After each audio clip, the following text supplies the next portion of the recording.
Good morning. My name is Briar Guest, and my pronouns are they, them, or he, him. I'm a member of your UUI transition team. Whoever you are, whomever you love, you are welcome here. Whether you worship one God, many gods, or no God, you are welcome here. And whether you danced in on little feet, strolled up, rolled up, or zoomed in, you are welcome and celebrated here at the Unitarian Universalist Church of Indianapolis. We are so glad that you are with us today, and we hope you find the service inspiring and meaningful. During our service, there is a time for sharing the joys and sorrows of our lives with one another. Cards for sharing your joy or sorrow are on the table by the entrance of the sanctuary, and we ask that you pick them up and fill them out prior to that section of our service. We invite everybody present in the sanctuary to join us to our in-person coffee hour immediately following the service.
Good morning.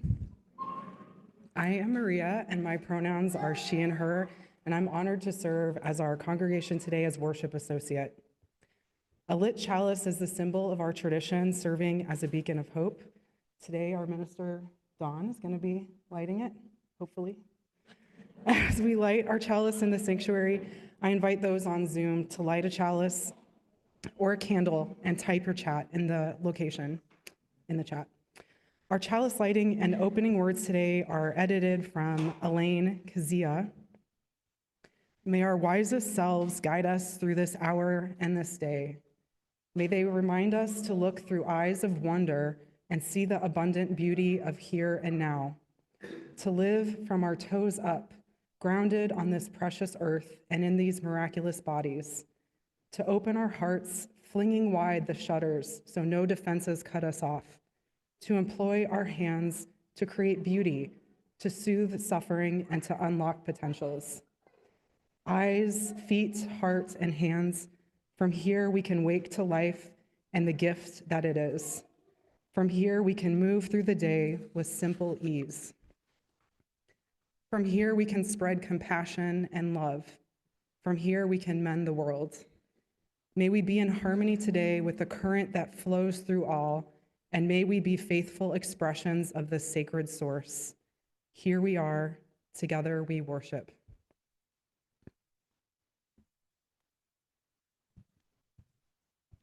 Please rise and bow to your spirit as we join together in singing hymn number 160, Far Too Long by Fear Divided.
Would you please join me now in saying our covenant, which is also in your bulletin?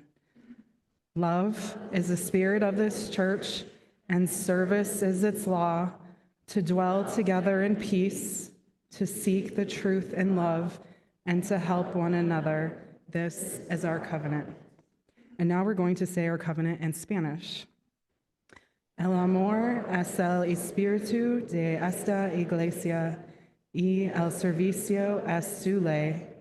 Vivir juntos en paz, buscar la verdad en el amor y ayudarnos unos a otros. Este es nuestro pacto. Please be seated.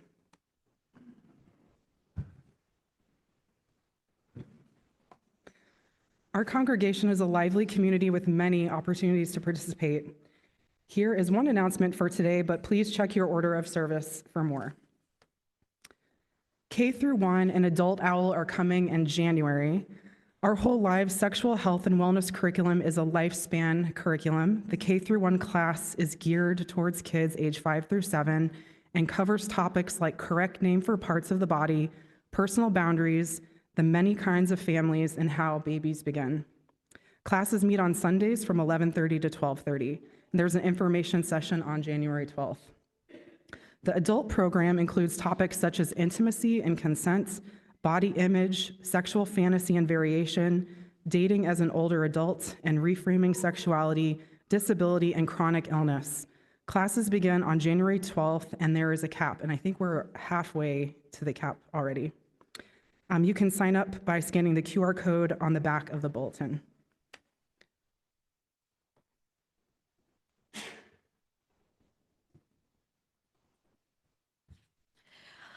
Offering OWL classes, Our Whole Lives, the comprehensive sexuality curriculum, is one of the ways that we live our covenant with one another. So is the activity that we'll be doing later today. Both those are outward and inward seeking, but we also each week invite people to share the joys and sorrows of their lives with one another. And that too is another way that we strengthen and live out our covenant with each other as we build this community together. As the music plays in just a moment, I invite people in the sanctuary to come up and drop a stone into the bowl.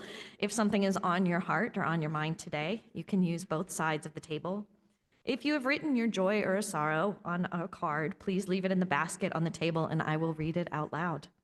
Please note that the cards are by the doors to the sanctuary for easy pickup when you come in. For those of you on Zoom, we invite you to use the chat feature to share your joy or your sorrow. Please put in all caps either joy or sorrow plus your name and pronouns at the beginning of what you are sharing if you would like me to read it out loud here in the sanctuary. You can also symbolically drop a stone into the bowl by typing drop stone or just DS into the chat. Let us share the joys and sorrows of our lives together.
These are the joys that were shared today. There were no sorrows shared today, but that doesn't mean we're not carrying them with us. So for all the sorrows that are being held on to quietly in our hearts, let's take a deep breath before we dive into these joys.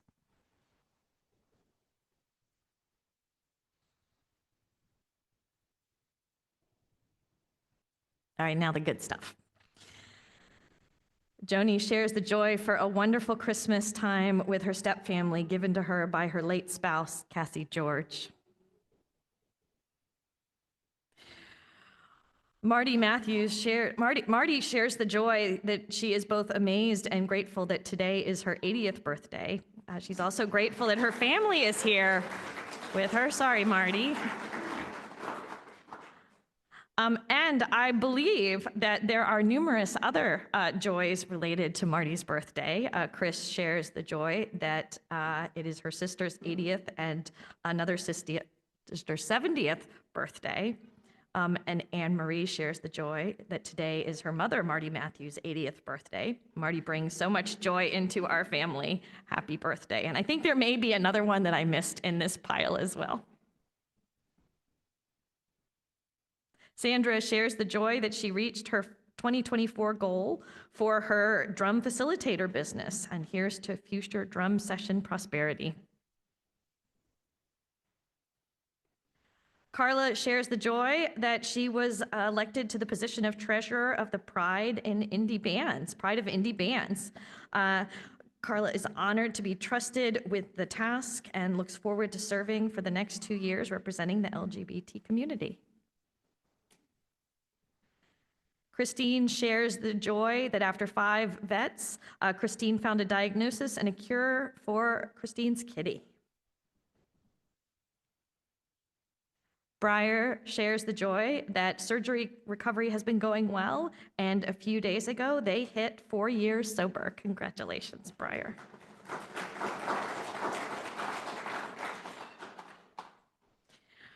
John and Adele share the joy that it is their grandma's birthday today. Happy birthday, Grandma. They love you so much. I knew I missed one. And Holly shares the joy of a good trip to visit her daughter Elise in Portland, Oregon. It's been a tough year for her, and Holly feels hopeful for her for 2025. Though they may not be shared today, we know there are many other sorrows and joys that remain on our minds and in our hearts. Let us pause now for a moment of prayer and meditation with these words by the Reverend Mark Stringer. As the year winds down to its close and we are submerged once again in the seasonal darkness we have come to know so well, we have reason to think back upon the year that was, if only because it will soon be gone. We think back to the friends we have made, the sorrow we have endured, the love we have found, the loneliness we have survived. We think back to the blessings of being forgiven and the gift we offered to ourselves when we forgave. We think back to those who listened to us in our times of need and the times that we could have listened more. We think back to the things we traded for our time and to what we may have overlooked in the process. We think back to the times when we were afraid and uncertain and we trudged ahead anyway, and the times when we were compassionate when we could have been cold. In this season, may we see more clearly against the dark backdrop of our living the true light of our lives, the love we give to others, and the peace we nurture within ourselves. Blessed be, and amen.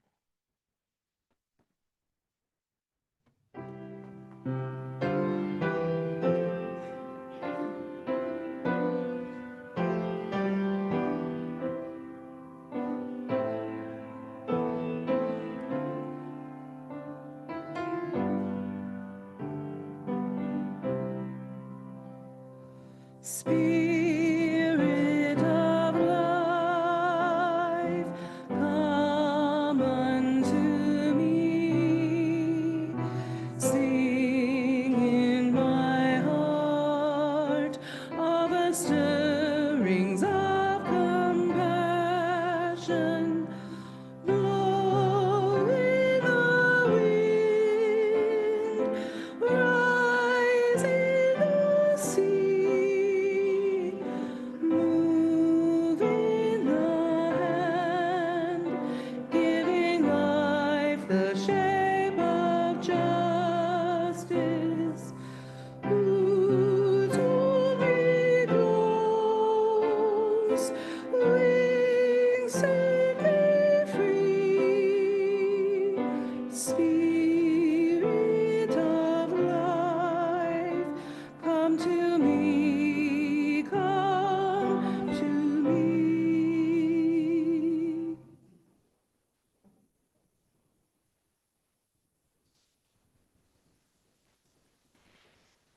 So we don't have any religious education today, which means that the children will be with us for the whole service, which is good because we're going to have an activity in a few minutes that they can participate in. However, before we dive into that activity, I have a story to read for you all. This book is by Lemony Snicket, which you should already be excited about if you know who Lemony Snicket is. And the book is The Latka Who Couldn't Stop Screaming, A Christmas Story. And I would like to invite anybody who would like to see the pictures better to come on up here if you want to. You don't have to, but you can. Because this is a really, really, really fun book. Come on up.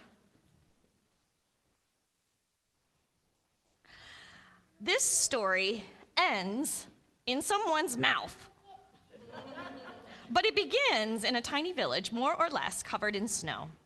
The snow had fallen during the long night, during which the children had pressed their faces to the windows, looking for a glimpse of a man who they suspected of bringing them wonderful gifts. But instead, they heard a terrible noise from a certain cottage in the neighboring arrondissement. Arrondissement? Arrondissement, thank you. A word which here means a place where something is being born. Why don't we say that word together? Arrondissement. That is a big word. The cottage was already regarded with some suspicion, as it was the only place not decorated with flashing colored lights at this time of year. The thing that was being born was the latka, a word which here means potato pancake. Can we say that together? Latka. Latka, yeah. Or potato pancake, right? Latkes are a traditional part of the celebration of Hanukkah, a holiday commemorating a miraculous Jewish military victory. Nearly everything in this world is born of screaming, and the latke was no exception, even though the latke wasn't conceived and born the way you and I were conceived and born, but instead was fashioned from grated potatoes, chopped onion, beaten eggs, and a dash or two of salt. Once these ingredients were properly mixed, the latke was slapped into a pan full of olive oil, heated to a very high temperature, and this is when it began to scream.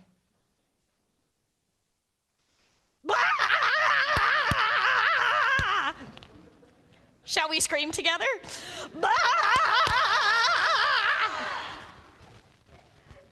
Right? I think we should do that again, right? One more time. Excellent. The latke was suffering so much that it leapt out of the hot pan and out of the window of the cottage and began to run, screaming, down the boulevard. Ready?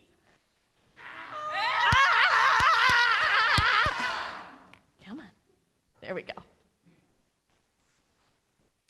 This may seem like unusual behavior for a potato pancake, but this is a Christmas story in which things tend to happen that would never occur in real life, right? The latke ran past a row of flashing colored lights which hung from the rain gutters of a less suspicious cottage. "What's all the ruckus?" said the lights in unison. "We're the ones who are supposed to be dominating the neighborhood with our cheerful glow." "I was just thrown into a pan of boiling oil," the latke cried in reply. "Can you believe it?" "Yes," said the flashing colored lights, "but we can't imagine why." "Because I'm a latke. The olive oil reminds us of the oil used to rededicate the temple during the defeat of Antiochus at the hands of the Maccabees. The oil was only supposed to last for one night, but there was a miracle, and it lasted for 8. Plus, frying makes my skin crispy and brown." "So, you're basically hash browns?"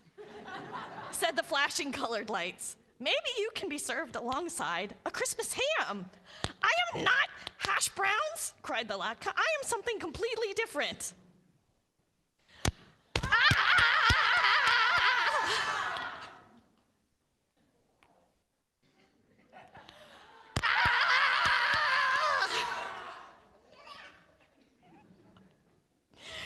The latke rounded the corner and found itself face to face with a candy cane, which wrinkled its red and white nose at the latke in distaste. I'm trying to sprinkle the night air with my peppermint scent, the candy cane said. Your mouth-watering smell, not to mention all that yelping, is spoiling the effect. My mouth-watering smell is part of the cozy feeling of Hanukkah, the Latka replied. It reminds us that things are better now than they were in 175 BCE, when my people were not allowed to practice their religion. In order to study the Talmud, they had to hide in caves, and when they heard Greek soldiers approaching, they pretended they were gambling with a small spinning top called a dreidel. Sort of like Mary and Joseph hiding out in the manger, said the candy cane. Someone should write a Christmas carol about you. I'm not part of Christmas, cried the Latka. It's a totally different thing.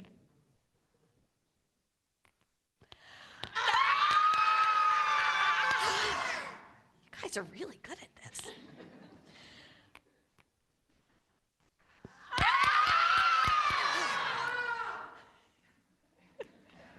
The screams of the Latka grew quieter and quieter as the pancake ran out of the village into the surrounding forest. Its utter fury was unabated, a phrase which here means the Latka was still very annoyed at the objects to whom it had spoken. But it was quite tired, and so it decided to rest for a few minutes beneath the branches of a little pine tree. The pine tree was napping, but woke up to the sound of an object plopping down at its feet. Are you a present? The pine tree asked. Presents are pretty, much the only thing allowed to sit under me this time of year. The Latka sighed. Presents aren't really a big part of Hanukkah, it said in a voice hoarse from screaming. There's nothing wrong with giving gifts to loved ones, of course, but it's more important to light the candles for 8 consecutive nights to commemorate the miracle of the temple and the miracle of victory, even when you are thoroughly outnumbered, so you shouldn't give up hope. Plus, Santa Claus, said the pine tree. The Latka was too exhausted to scream. Santa Claus has nothing to do with it, the Latka said. Christmas and Hanukkah are completely different things. But different things can often blend together, said the pine tree. Let me tell you a funny story about pagan rituals. But before the pine tree could begin its story, a family came trooping through the snow, searching the forest carefully. We shouldn't have waited until the last minute to get ready for the holiday, said the father of the family, who is holding an axe. We'll never find a good one. You shouldn't give up hope, said the mother, and pointed to the pine tree. Look, it's perfect, said the daughter. Beautiful, agreed the son. Such a marvelous shape, said the mother. And its skin looks so crispy, said the father, and reached down and scooped up the latke from the snow. We'll need to reheat it, of course. But this will be the perfect Hanukkah dinner with a topping of applesauce, sour cream, or even jam. I'll refry it in oil, said the mother, to remind us of the rededication of the temple. And the triumph of the Maccabees over Antiochus, added the daughter. After hiding in the caves all that time, the son chimed in. The father smiled down at the latke in his mitten and then stared curiously at his other hand. What was I thinking, bringing the axe? He said to himself. The family strolled back to the village and walked past all the cottages with flashing colored lights and smiling politely at the candy canes until they reached their own home. The family carried the latke into the house, which was warm and cozy, and sat down at the table, which was lit with the flickering candles of a menorah, a hakiah, which is the branched candelabra designed specifically for the holiday. It was very frustrating not to be understood. It is very frustrating to not be understood in this world. If you say one thing and keep being told you mean something else, it can make you want to scream. But somewhere in the world, there is a place for all of us, whether you are an electric form of decoration, a peppermint-scented sweet, a source of timber, or a potato pancake. On a cold, snowy night, everyone and everything should be welcomed somewhere. And the latke was welcomed into a home full of people who understood what a latke is and how it fits into this particular holiday. And then they ate it.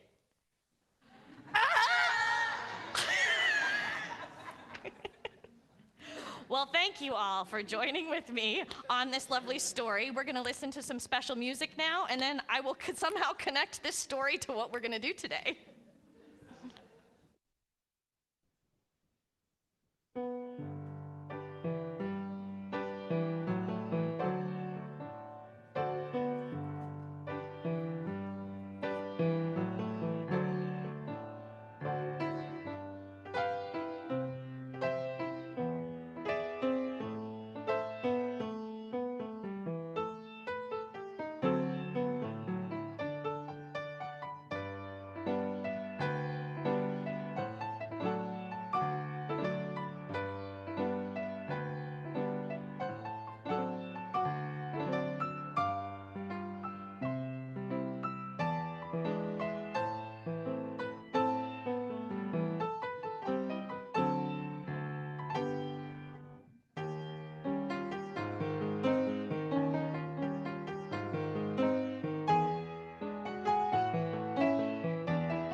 I love that unique voice of Lemony Stickett, author of the story we heard just for a moment ago, and you all were fantastic screamers. Good job.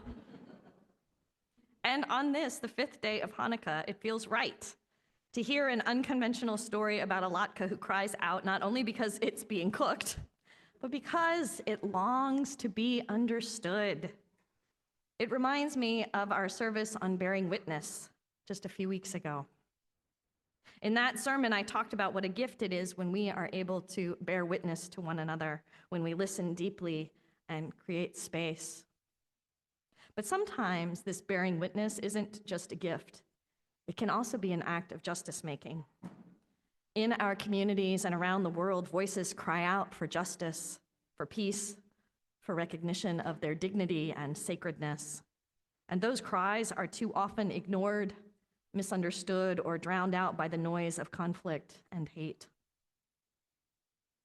The Hebrew Bible of the Jewish tradition instructs us only one time to love your neighbors as yourself, but it commands us to love the stranger 36 times. That repetition speaks to the challenge and urgency of this work. It's often easier to love those who are like us, those who we understand. But to love the stranger, the one who is different, the one whose experience we don't share, that requires deliberate effort. It requires curiosity, respect, and an open heart. Today's service is about embracing that call to love not only our neighbors, but also the strangers who suffer oppression, violence, and marginalization. As Unitarian Universalists, we hold pluralism as one of our core values. It's the P in JetPig. And our Article 2 reminds us that we celebrate our diversity as sacred beings, diverse in culture, in experience, and theology, and that we pledge to learn from one another with love and curiosity and respect. But let's also acknowledge a hard truth. Religion in its many forms has been used not only to uplift, but also to oppress. The Holocaust, the Armenian genocide, the current suffering in Palestine, they all remind us of how faith traditions can be twisted into tools of division and violence. And this misuse is not unique to any one tradition, not in any way, shape, or form. Hindus, Buddhists, Christians, Jews, Muslims all have histories of both extraordinary compassion and devastating harm.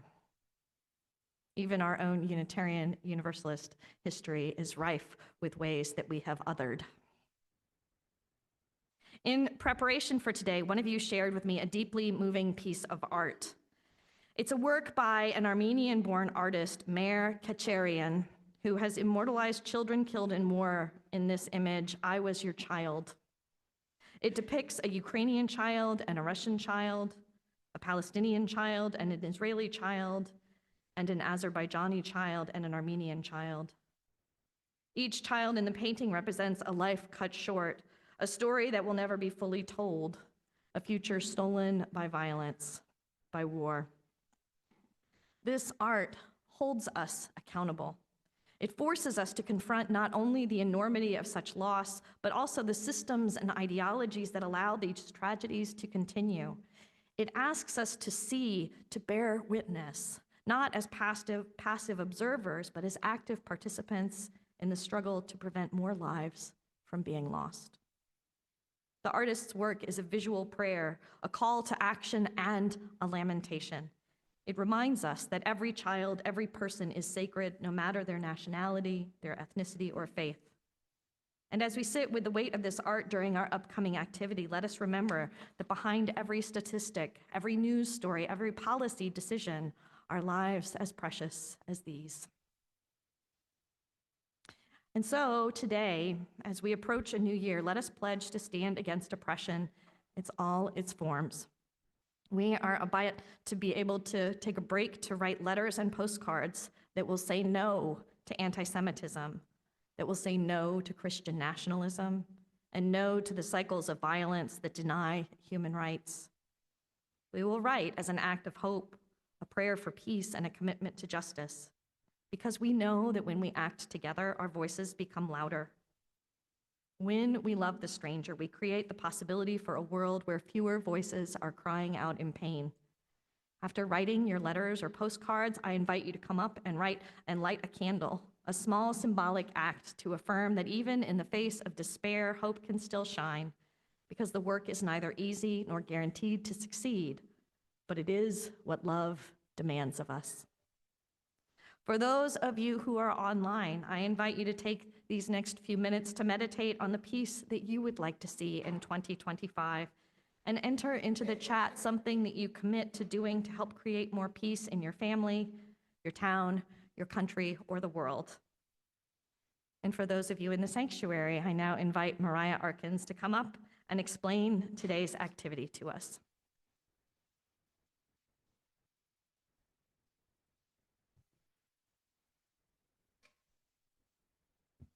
Hello, all. Of course, I can't do this alone.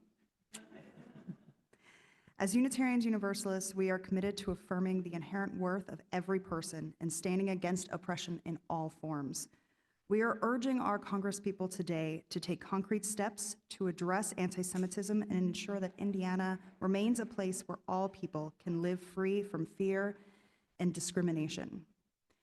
In the middle, we have 5 letters written to our 5 representatives for UUI. We are signing them each today as members of the UUI congregation.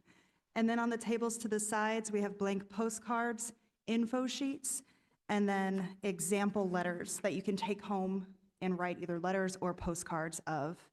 The very first sheet, you'll find a QR code where you can find your legislator based on your address. So you just go online, type in your address, and it'll tell you who your representatives are. And then take 1 or 2 of these letters as an example, write your own letter, whatever speaks to you. And then there's also some information, some fact sheets on anti-Semitism and Christian nationalist. We'll also post some information in Slack later today as well. So just right here in the middle of the table, I'll flip the letters over. Just come and sign and read them if you'd like, and take some extras. Thank you. I invite you now to take 10 minutes. The tables on the sides have exactly the same material. Go through. There are also coloring pages, so go through and take a look at what's there. We'll come back together in 10 minutes.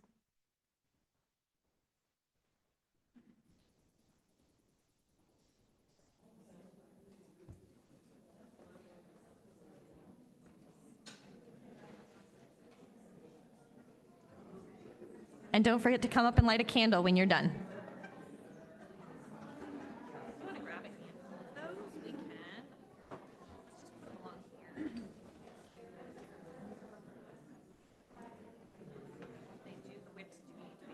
Lifted, got it.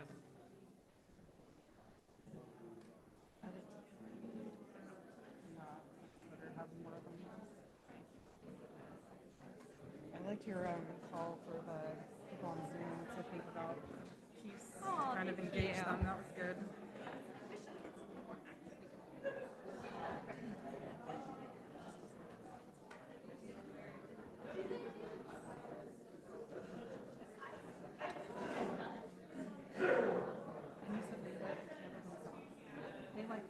Yes.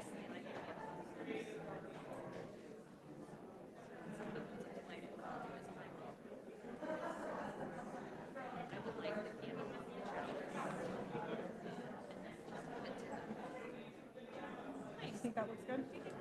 I think so, yeah.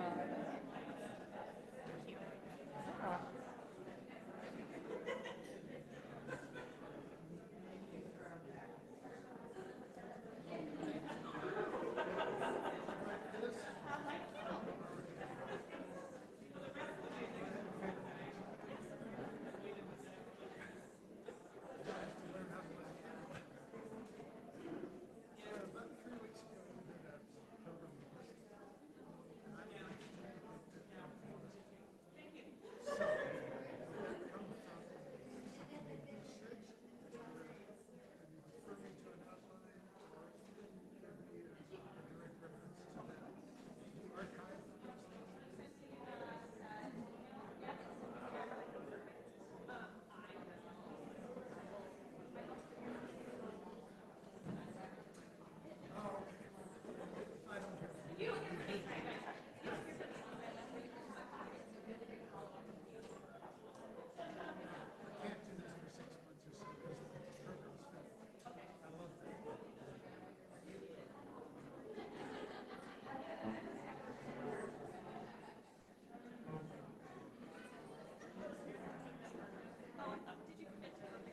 So I drank my whole thing.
saw that this year we had the most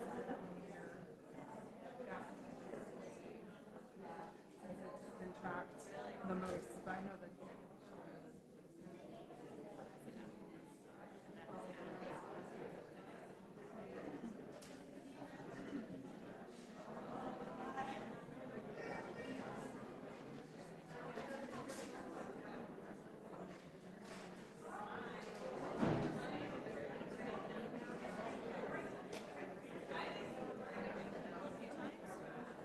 If you don't mind standing there just for another minute.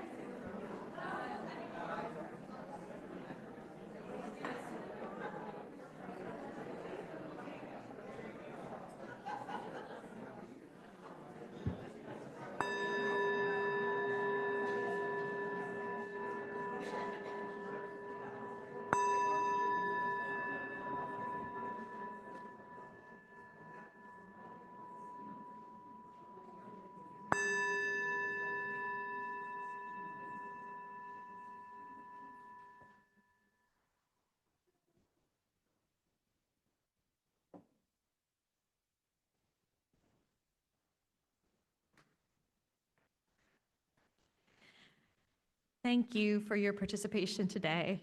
And for those of you wondering how to get on Slack and what Slack is, it is a messaging application and website. You can send an email to our office administrator, Mara Hyam-White, at office@uui.org and ask her for a Slack account.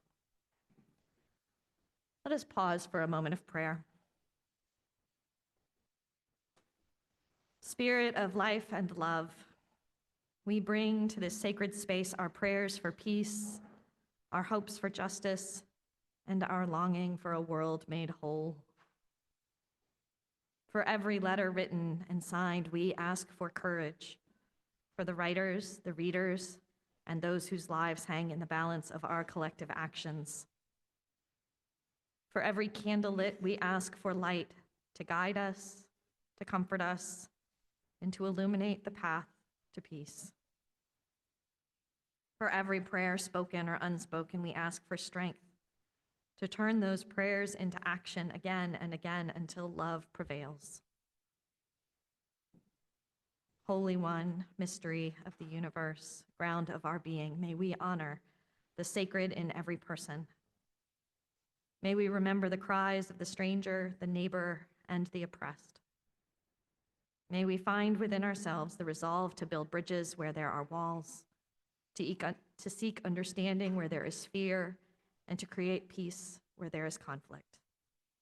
Bless this work and bless this community so that together we may become instruments of justice and love in the world.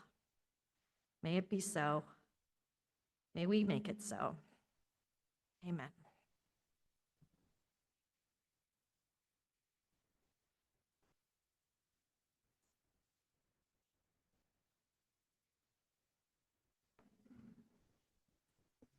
Every month, UUI gives half of the Sunday collection to a cause chosen by our Social Justice Committee.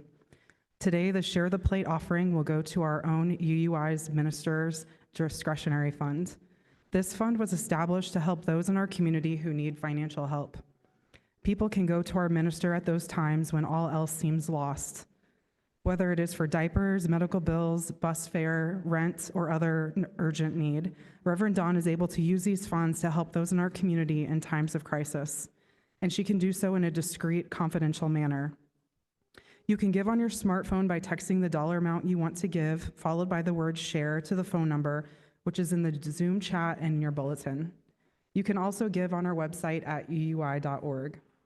Ushers will come around in the sanctuary to collect donations. The offering will now be gratefully received. May it be joyfully given.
Thank you for your generosity.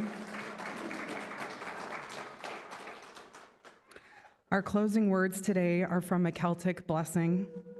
Deep peace of the running wave to you. Deep peace of the flowing air to you. Deep peace of the quiet earth to you. Deep peace of the shining stars to you. Deep peace of the heart of love to you.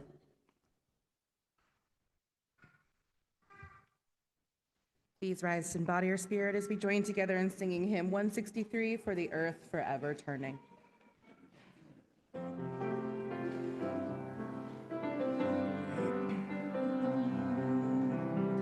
For the earth forever turning, for the skies for every sea, for our lives, for all we cherish, sing we our joyful song of peace. For the mountains, hills, and pastures, in their silent majesty, for the stars, for all the heavens, sing we our joyful song of peace. For the sun, for rain and thunder, for the seasons' harmony, for our lives, for all creation, sing we our joyful praise to thee. For the world we raise our voices, for the home that gives us birth. In our joy we sing, returning home to our blue-green hills of earth.